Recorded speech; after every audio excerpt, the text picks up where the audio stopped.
দাঁড়াইছে, তার স্বপ্ন কিভাবে ভেঙে গেছে এটা বোঝে। 13 লক্ষ কোটি টাকা ইনকাম করতে, 19 লক্ষ কোটি টাকা ইনকাম করতে কতগুলো শ্রমিক খাটতে হয় সেটা বুঝবে যারা শ্রমিক, যারা টাকা ইনকাম করে। টাকা ইনকাম করা পৃথিবীর সবচেয়ে কঠিন কাজ। সেই টাকা 19 লক্ষ কোটি টাকা বিদেশে পাচার করেছে। তবে এত অন্যায় করে কতগুলো দেখবে রিজার্ভ চুরি করেছে, এতগুলো সেনাবাহিনী অফিসার, এতগুলো সেনাবাহিনী অফিসার কোন যুদ্ধে মারা যায় নাই। 57 জন সেনা অফিসার একদিনে মারা গেছে, যেটা বাংলাদেশের ইতিহাসে। কতগুলো কারণ থাকবে যারা আওয়ামী লীগের।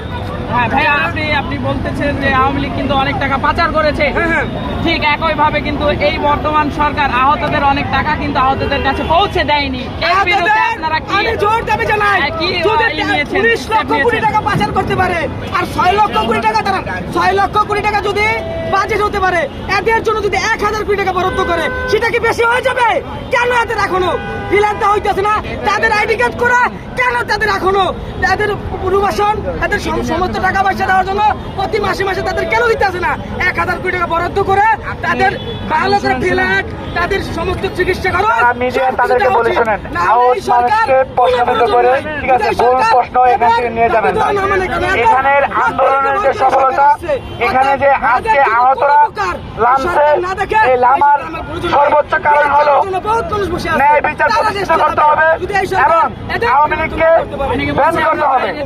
আওয়ামী লীগকে যদি ব্যান না করে, 2024-এ যারা গণহত্যাকারী দল, এই দলকে যদি ব্যান না করে, ওরা যদি আবার এই দেশে রাজনীতি করার সুযোগ পায়, তাহলে আবার সেই গণহত্যা করবে।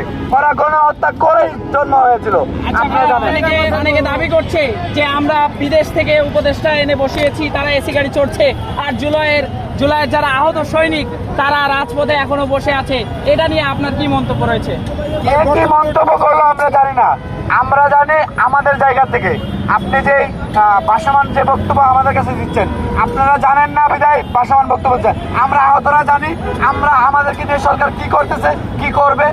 আপনি যদি মনে করেন আরেকজনের প্রশ্ন আমার কাছে করেন, তাহলে তার উত্তর আমি কিভাবে দেবো? আমি যেটা জানি না, আমি যেটা জানি এটা আপনাকে আমি বলতে পারি। আমি যেটা জানি শোনেন, যদি এই সরকার যদি এখন মনে করে আব্দুল হামিদকে পলায়ে যাওয়ার সুযোগ, সবাই কি করছে? সবাই করে নাই, কিছু সংখ্যক করছে, আর কিছু সংখ্যক জানেই নাই। এখন যারা করছে তাদেরকে চিহ্নিত করতে হবে।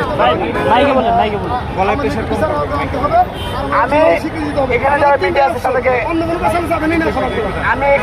আছে তাদেরকে বলি, আজকে আঞ্চলিকতা হয়ে গেছে, আন্দোলন হচ্ছে হাসনাত আব্দুল্লাহ ভাইয়ের নির্দেশনা। হাসনাত আব্দুল্লাহ হ্যাঁ বৃহস্পতিবার থেকে শুরু হয়েছিল, রাত্রে বৃহস্পতিবার রাত থেকে। এই সরকার কেন দিতে পারতেছে না, কেন দিচ্ছে না, এটা আপনারা সবাই জানেন। জেনে আইসা আমাদের কাছে প্রশ্ন করেন।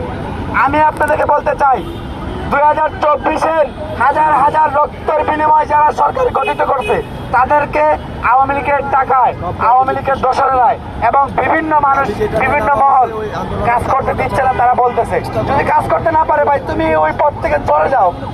এখানে আওয়ামী লীগ জড়িত নাকি ভারতেরও কিছু দালাল জড়িত? এখানে ভারতের দালাল জড়িত ভাই। আমাদের দেশ বন্দি করে রাখছে এই ভারতীয় দালালেরা। এই দালাল যখন মুক্ত হবে, দেশ এমনি উন্নত হবে।